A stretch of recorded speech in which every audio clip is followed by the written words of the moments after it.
Messieurs, dames, bonjour. Nous allons commencer le cours sur les outils d'analyse technique. Alors, aujourd'hui, nous allons essayer de faire le cours sur l'US Tech 100.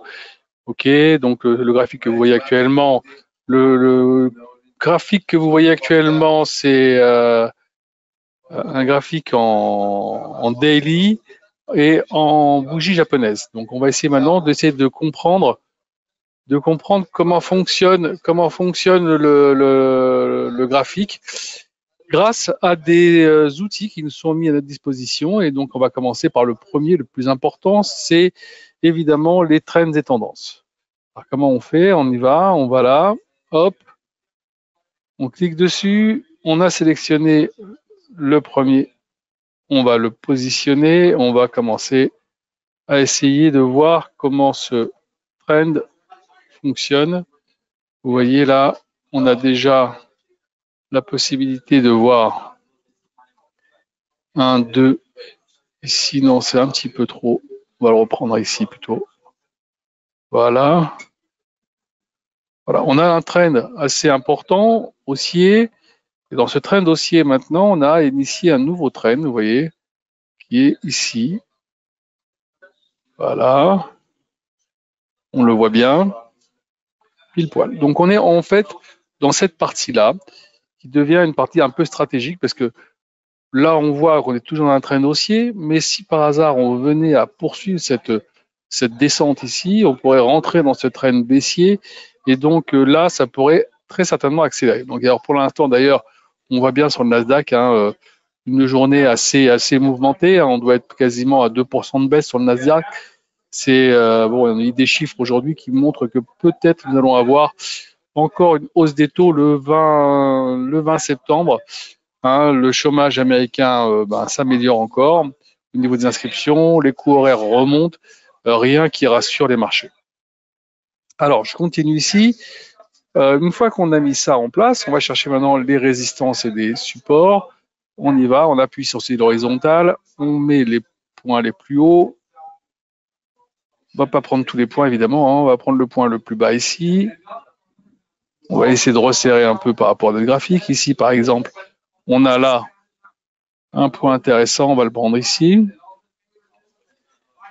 Et là, on peut prendre celui-ci, voilà.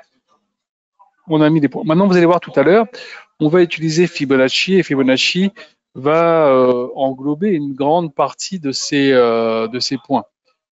Donc, vous inquiétez pas, vous verrez tout à l'heure, c'est quelque chose d'assez intéressant et non seulement intéressant, mais quasiment indispensable d'utiliser Fibonacci pour avoir les retracements. Alors, on continue, on va maintenant dans Insertion, Indicateur, Trend, Bollinger Band. Bollinger Band, là je ne touche pas ici au paramétrage, je fais juste OK. Et là, vous voyez tout de suite, vous avez les. Alors, s'il y a un peu de bruit derrière, c'est normal, je suis en salle des marchés, je suis un peu désolé. Vous avez les Bollinger Bands qui vont se mettre directement sur le graphique. Qu'est-ce que c'est que les Bollinger Bands?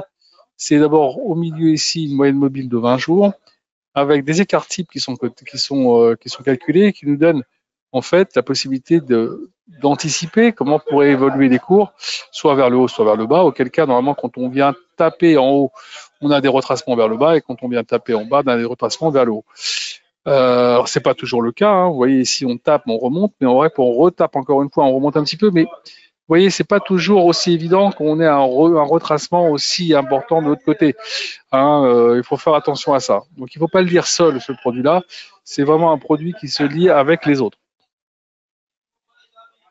On y va, insertion, indicateur, oscillateur. On va sur Relative Following Index.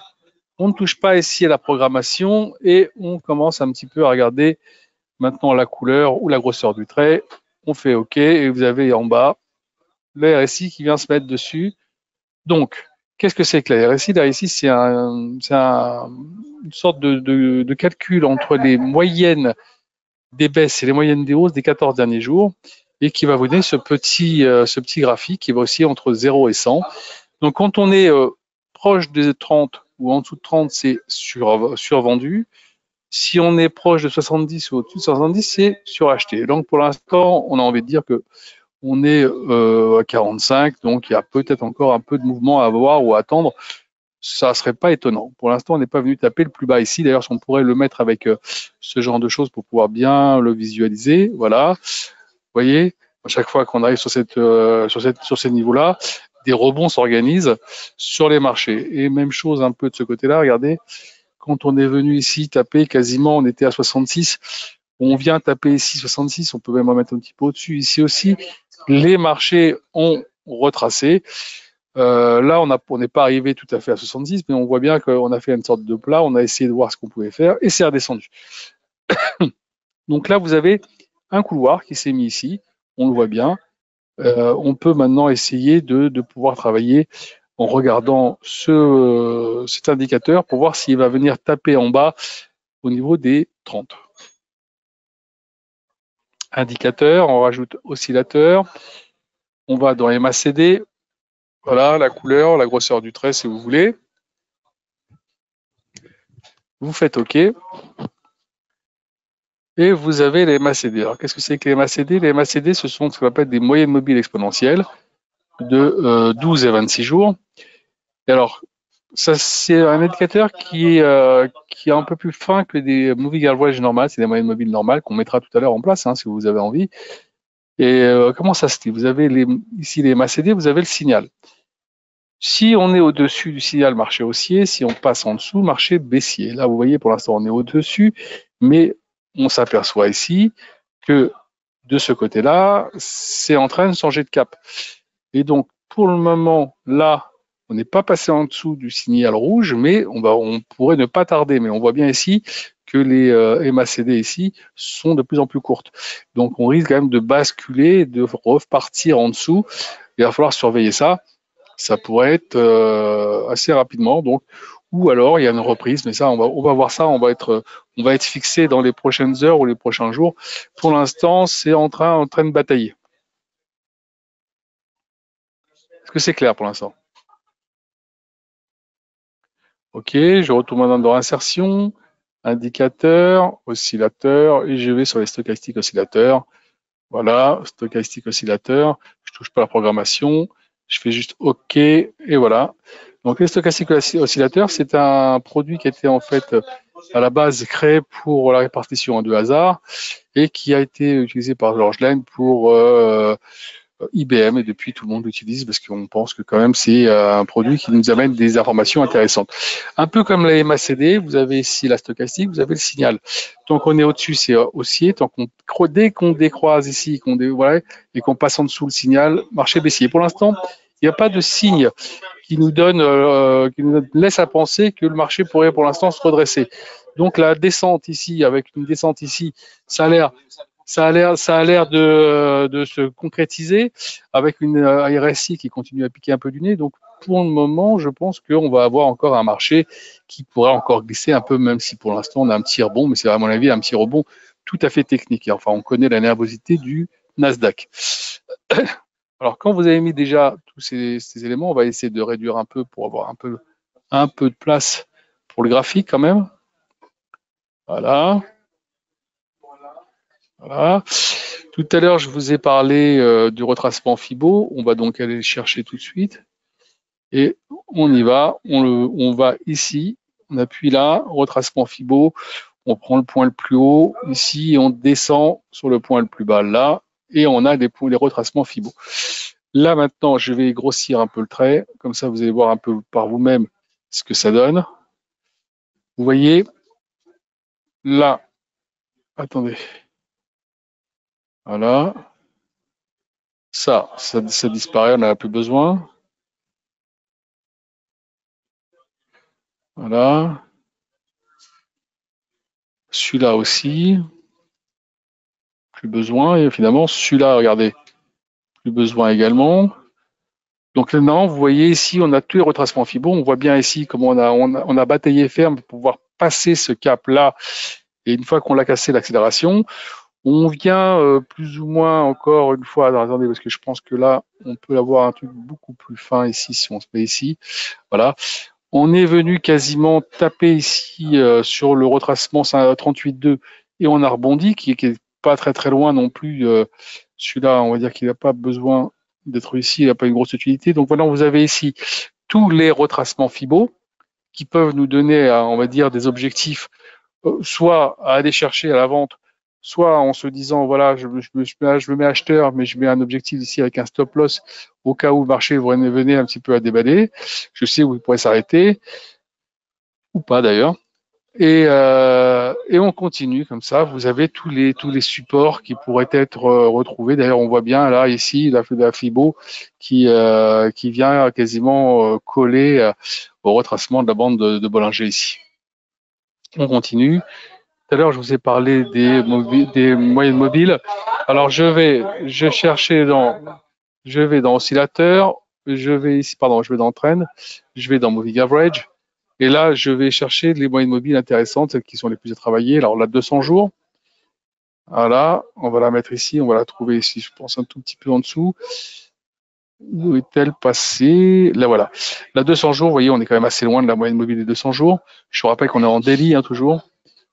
Là, maintenant, indicateur, je vais dans trend, je vais chercher la moyenne mobile des 50 jours.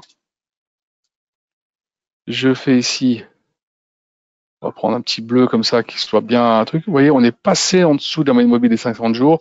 On a eu du mal à la passer, vous voyez, beaucoup de mal. Et dès qu'on l'a passé, hop, l'accélération, elle est parfaite. Et évidemment, la toute dernière, on retourne dans l'insertion, indicateur, moving average.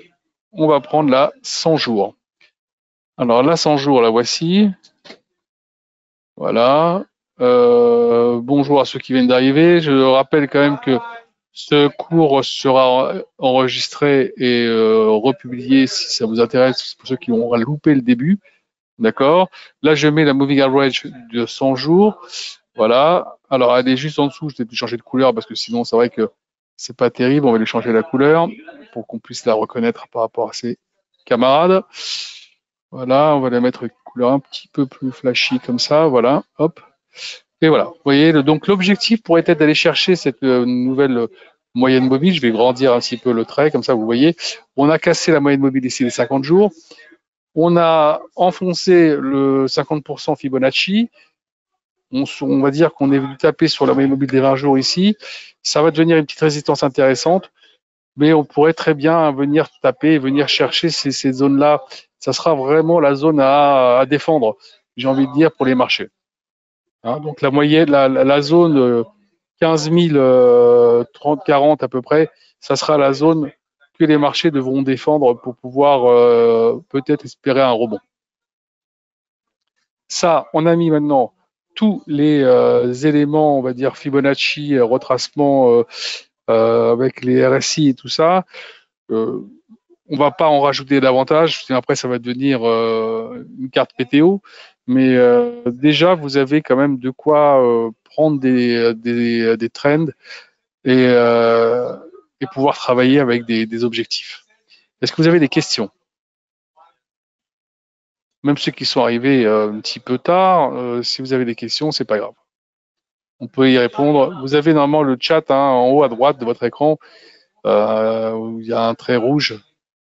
Normalement, vous pouvez récupérer ça et me poser des questions que vous avez envie. Alors, n'oubliez pas une chose, quand vous avez terminé ça, vous allez ici et vous faites enregistrer le modèle, parce que vous n'allez pas l'enregistrer à chaque fois. Là, vous marquez ici Nasdaq ou vous marquez US Tech 100, vous sauvez et vous l'aurez ici dans votre lexique. Voilà. Et ça va vous créer un onglet qui va rester à chaque fois et vous n'avez pas besoin de le refaire à chaque fois que vous ouvrez votre écran. Vous aurez tous vos graphiques qui seront sauvés.